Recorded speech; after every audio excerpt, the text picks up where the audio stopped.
चैतन्यमयी सत्यमयी Parme. Om Sri Aurobindo Mira is my refuge. Namaste, good evening, welcome all of you. The topic of this evening's discussion will be sadhana through devotion. So, the beautiful topic, most admirable topic today we are going to discuss, that is on bhakti or devotion. Through bhakti or devotion, how we are going to do the sadhana, perform sadhana. This is the point of discussion today, topic of discussion. So Sri Aurobindo, of course, we'll discuss in writings of Sri Aurobindo. We'll quote Sri Aurobindo's mostly. So Sri Aurobindo quotes, the nature of bhakti is adoration, worship, self-offering to what is greater than oneself. The beautiful, very interesting lines Sri Aurobindo has quoted here. The nature of bhakti is adoration, worship, self-giving to what is greater than oneself. That is actually bhakti. The nature of love is a feeling. The another term comes in love. The nature of love is a feeling or a seeking for oneness and the union. This is the difference between bhakti and love. And in another context, Aurobindo has quoted, bhakti is utterly incomplete. So without thought and action. So this is the devotion. It unites all. Without thought and action, this devotion or bhakti is utterly incomplete, utterly unfulfilled. Self-giving is the character of both. In both the love and bhakti, the common format is this is the character which is common to both is self-giving. Both are necessary in the yoga, and each gets its full force when supported by others. So this love and bhakti, they go simultaneously, and with the union of these two, with the unique union of the two, the greater force can be, full force can be can come to into operation. Then next we'll go to see the next definition. Bhakti is not an experience. Beautifully Sri Aurobindo has quoted. Bhakti is not an experience. It is a state of heart and soul. It is not the experience. It is the state of thought, heart and soul. It is a state which comes when the psychic being is awake and prominent. The major thing to be considered is the psychic being. With this awakening and the prominency of the psychic being, this bhakti comes to the fore. It gets the maximum utilization, the maximum efficiency. Then again we'll see in the way of bhakti, very the interesting thing, everything has to be made means. Poetry and music, for instance, become not merely poetry or music, not merely even the expression of the bhakti, but themselves a mean of bringing experience of love and bhakti. Poetry and music, it has been considered at a single point. So next we will see, there is no restriction in this yoga to inward worship and meditation only. There is no restriction in this yoga to inward worship and devotion only, meditation only. It is a yoga for the whole being, entire this physical, mental, vital, psychic, spiritual, everything. And almost this yoga is known as integral yoga. So where all yogas end, the integral yoga begins from that point.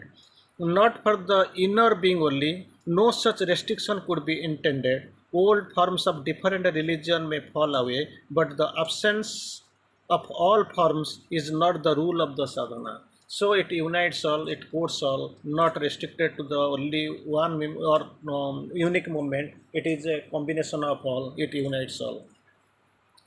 Then very interesting, next definition is very interesting. We'll see. Bahya Puja. What is the mean puja by Bahya Puja? External worship. There was a question put to Sri Aurobindo. So, while answering the question of Bahya Puja or external worship, Sri Aurobindo quotes, if it is purely external, then of course it is the lowest form. Bahya Puja, Bahya means external. If it is concentrating on the external, then it is actually lowest form. But if done with the true consciousness, another term here the puts here, true consciousness, it can bring the greatest possible completeness to the adoration by allowing the body and the most external consciousness to share the spirit and the act of worship. So it combines all external consciousness, inner attitude, then also adoration, completeness to adoration. So the body and the most external consciousness, they come to share with the spirit and the act of worship. So not only this is Bahya Puja means only external worship. That is also that is only a very lowest form, very lowest form of this worship adoration. There are exaggerations made by mind taking one side of the truth. Mind's exaggerations here in the quotes here. Mind exaggeration made by mind taking one side of truth and ignoring the other side. This is the lacuna, this is the duality, this is the contrariety. The inner bhakti is the main thing. Without it, external becomes a form and a mere ritual. So both it must be a combination of both inner and outer. Without the inner, external becomes a form and a mere ritual. But the external has its place and use when the straightforward and the sincere. So this is the external counts, but this for this completeness of this yoga, so this internal and external both counts and simultaneously it counts in the simultaneously. Then about the photograph, some question is put forward to Sri Aurobindo and Sri Aurobindo quote. The photograph is a vehicle only. Very interestingly, Sri Aurobindo quotes and Sri Aurobindo tries to explain. The photograph is a vehicle only, but if you have the right consciousness, again the consciousness everywhere. So far, whatever we have put forward, that is a higher consciousness. Only consciousness plays the role. Then you can bring something of the living being into it and or become aware of the being for which it stands and can make it means of a contact. This is the thing, consciousness for contact. It is like a prana pratishtha in the image in the temple that we are doing the prana pratishtha. It is like this. It is a Bahya Puja external, but actually it is the lowest form. So this photograph is only a vehicle only.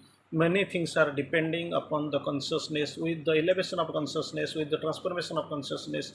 So this thing will happen. The truth will be known and the truth will be understood very well. So another definition will say one can receive the manifestation by any of the senses or by feeling or in the consciousness. In the true complete objective manifestation, there can be sight, hearing, touch, everything. It contains, it actually it touches and it completes everything. Everything like it can be sight, hearing, touch, and everything, considering entirely almost the sense organs and all.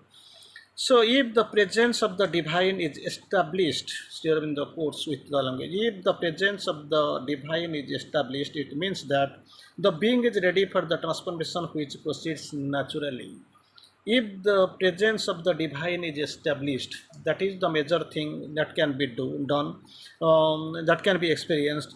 If the presence of the divine is established, when this job is complete, it means that the being is ready for the transformation which proceeds naturally. There is nothing to be worried about, nothing to be actually imposed upon.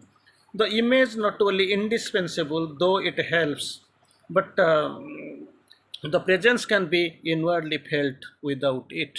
Image is required initially whenever you are coming, that sakar, nirakar, everything is there. So once this you are inwardly you are conscious. So the image is actually not indispensable, though it helps. Sometimes it helps, but it's helpful. But the presence can be inwardly felt without it, if that consciousness is elevated. So the divine presence has felt that of one who is the living source and essence of the light, etc. A being, therefore, not merely in the spiritual state. The mother's presence is still more concrete, definite, and personal. Considering this image, Bahya Puja, this Prana Pratishtha, and all, Sri Aurobindo finally quotes here: the mother's presence is still more concrete, more definite and more personal. It is not that someone knows of a power or a being, but of one who is known, intimate, loved, to whom one can offer all the being in a living, concrete way. So the mother's presence, the mother's adoration, the mother's love, everything has to be touched upon, everything has to be sensed, everything has to be adored. This is the was a major thing. It is there, it has to be felt out. Adesh and darshan are elements of the stage of sadhana in which there is still much distance from the closest state of union. This we are doing sometimes. Darshan is there. We are going for darshan to temple and all. And second thing, that adesh is also there. These actually are elements of a stage of sadhana in which there is still much distance from the closer state of union. Long distance, even if it is there, it helps. Still, then it actually there is a big gap between the state of union. The mind and vital seek the contact with the darshan and the guidance through adesh. These are the two terms, mind and vital. Seek the contact with the darshan and the guidance through adesh. But then again, Sri Aurobindo comes to few lines ahead.